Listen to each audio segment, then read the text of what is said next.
Bismillahirrahmanirrahim. Assalamualaikum warahmatullahi wabarakatuh. Alhamdulillahirabbil alamin. Assalatu wassalamu ala asrofil anbiya'i wa mursalin sayyidina wa maulana Muhammadin wa ala alihi wa sahbihi ajmain, amma ba'du. Pertama-tama marilah kita panjatkan puja dan puji syukur kehadirat Allah Subhanahu wa taala, karena dengan rahmat dan karunia-Nya lah saya dapat bisa berpresentasi pada kesempatan kali ini. Salawat serta salam tak lupa pula kita haturkan kepada junjungan kita, Nabi besar Nabiullah Muhammad SAW, yang telah membawa kita dari zaman kegelapan ke alam yang terang benderang. Insya Allah syafaat beliau akan sampai kepada kita sekalian. Amin ya rabbal alamin. Yang saya hormati Ibu Nurlaila Isima SHMH selaku dosen pengampuh mata kuliah Etika Profesi Hukum. Sebelum saya memulai presentasi pada hari ini, perkenalkan, nama saya Muhammad Fatur Rahman Hunta dengan nomor induk mahasiswa 2021-1003. Baik, selanjutnya saya akan mempresentasikan artikel yang saya telah buat, yang saya kelola dalam bentuk PPT, yang judulnya yaitu Analisis Hukum Pidana Terhadap Profesi Hakim yang Korupsi dan Melanggar Kode Etik Profesi. Sebelum saya masuk kepada pembahasan, di sini ada 4 pembahasan yang saya akan bahas. Yang pertama itu pendahuluan, yang kedua metode penelitian, yang ketiga hasil dan pembahasan, dan keempat kesimpulan. Pada masuk pendahuluan, hakim adalah orang yang melakukan tugas kekuasaan kehakiman untuk memeriksa dan mengutus menyelesaikan perkara pidana maupun perdata di tingkat pertama. Seorang hakim harus menjunjung tinggi kode etik dan pedoman perilaku hakim sebagaimana hal yang telah diatur dalam surat keputusan bersama Ketua Mahkamah Agung Republik Indonesia dan Ketua Komisi Yudisial Republik Indonesia nomor 0,012-KMA-SKB-4/2009/P.Y/4/2009 tentang kode etik dan pedoman perilaku hakim. Kode etik sendiri merupakan penjabaran tingkah laku atau profesi hakim baik dalam menjalankan tugas profesinya untuk mewujudkan keadilan dan kebenaran maupun pergaulan dalam masyarakat yang harus memberikan teladan dan ketaatan hukum. Etika profesi hakim menjadi hal yang sangat penting untuk menjadi hakim, yaitu harus mengedepankan integritas, independensi, dan keberpihakan yang adil dalam pengambilan keputusan. Yang kedua, kita masuk kepada metode penelitian. Pada metode penelitian ini, objek pada penelitian ini merupakan objek penelitian hukum yang normatif yang akan menjadi bahan analisa penulis dalam penelitian ini, yaitu etika profesi hakim yang mengacu pada surat keputusan bersama Ketua Mahkamah Agung dan Ketua Komisi Yudisial Indonesia yang telah dijelaskan tadi dalam Undang-Undang nomor 047-KMA-KSB-4/2009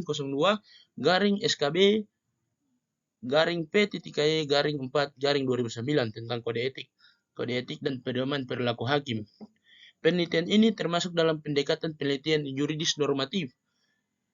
Jenis penelitian ini adalah metode riset keputusan, yaitu penelitian yang dilakukan dengan metode membaca dan mencatat berbagai referensi, setelah itu disaring serta dituangkan dalam kerangka pemikiran secara teoritis. Sifat dari penelitian ini adalah deskriptif komparatif. Selanjutnya masuk kepada hasil dan kita masuk kepada pembahasan, yaitu kode etik profesi hakim di Indonesia. Untuk mewujudkan suatu pengadilan yang mandiri, kompeten, netral, transparan, akuntabel, dan berwibawa, maka Mahkamah Agung dan Komisi Yudisial Republik Indonesia mengupayakan menguasai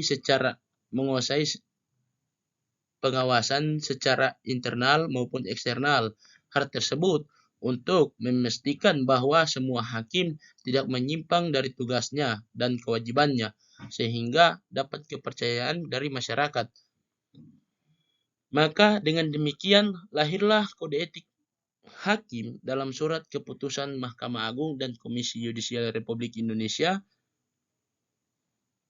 dengan nomor 047 garing KMA garing SKIP garing 2009 dan 02 garing SKB garing P.KE garing 5 garing 2009 yang menjelaskan kode etik profesi hakim.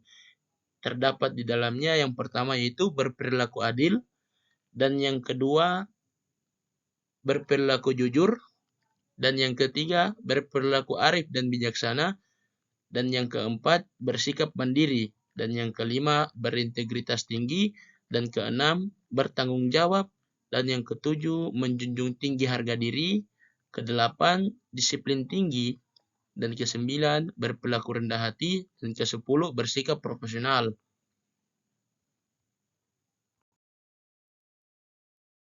Sebelum itulah tadi pembahasan tentang kode etik hakim. Selanjutnya kita masuk kepada kasus hakim HGU yang diberhentikan secara tidak terhormat. Hakim pengadilan tinggi, Hakim pengadilan negeri di wilayah Jawa Timur yang bernama Herbert Gottlieb Utolsja dijatuhi sanksi pemberhentian tidak dengan hormat karena terbukti melakukan pelanggaran kode etik dan pedoman perilaku hakim dalam kurung KEPPH pada sidang Majelis Kehormatan Hakim MKH pada Selasa 30 Agustus tahun 2022 di gedung MA Jakarta, Mahkamah Agung Jakarta. Hakim Herbert Gottlieb Utolsja mengakui telah menerima suap guna memenangkan peninjauan kembali dari Mahkamah Agung atas salah satu perkara pada saat terlapor menjabat sebagai hakim anggota di Pengadilan Negeri Tarakan. Hakim dan penasehat yang menerima suap tersebut diancam pidana oleh pasal 420 KUHP yang diancam dengan pidana paling lama 9 tahun.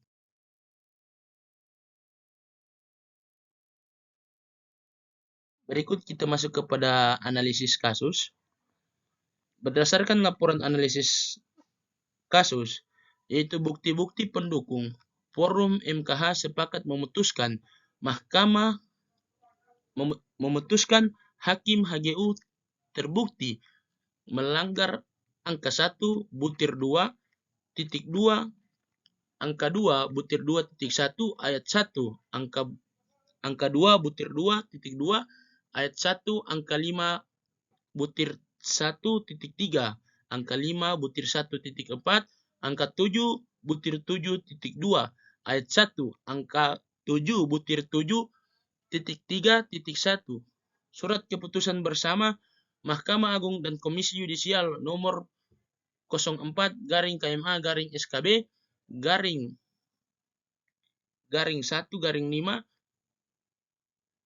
Mohon maaf, saya ulangi.